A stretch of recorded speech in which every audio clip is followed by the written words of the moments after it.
1954, on a field in Oxford, England, Roger Bannister did the impossible. He ran a mile in less than 4 minutes. He ran it in 3:59.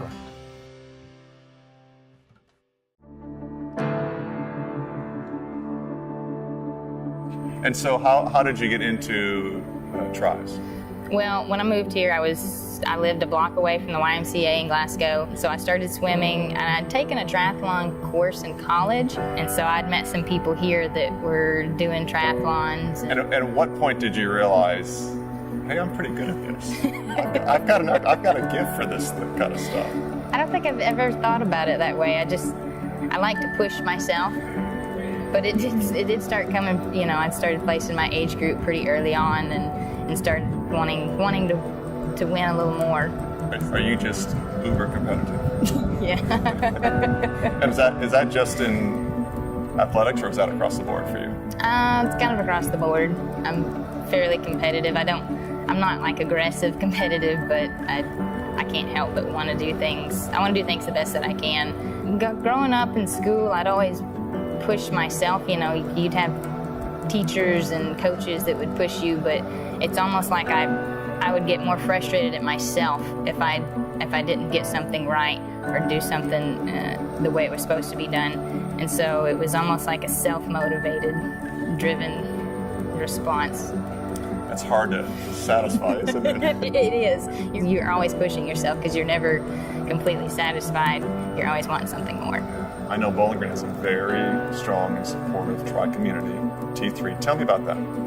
T3's been awesome. I remember, you know, when I was first getting into doing triathlons, we need to get a group going. We've got somebody creating this logo. You should join us, Belle. You know, had no idea what they were talking about. They're like, yeah, we're going to call it T3 for the third transition. The camaraderie that you got, you know, with everybody that you're training with.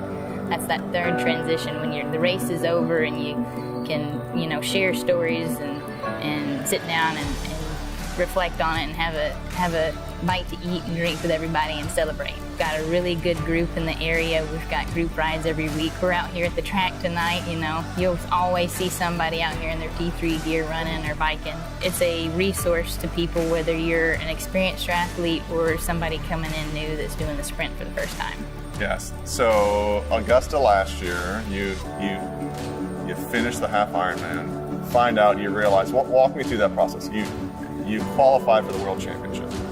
I saw one girl maybe 200 yards from the finish line that was in my age group, and I go, ooh, gotta catch her, because you have no idea where anybody's at as far as in the race.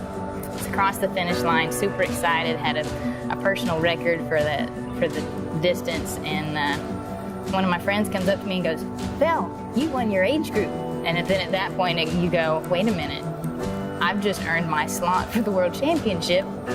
Where's it gonna be? Do I take it? Can I, you know, do I have the means or the capability of going? This is a once-in-a-lifetime kind of opportunity, you know, so it's an honor to go and to be there on such an international course in the international field. So next week, Belle from Kentucky is heading to South Africa to compete in the World Championships.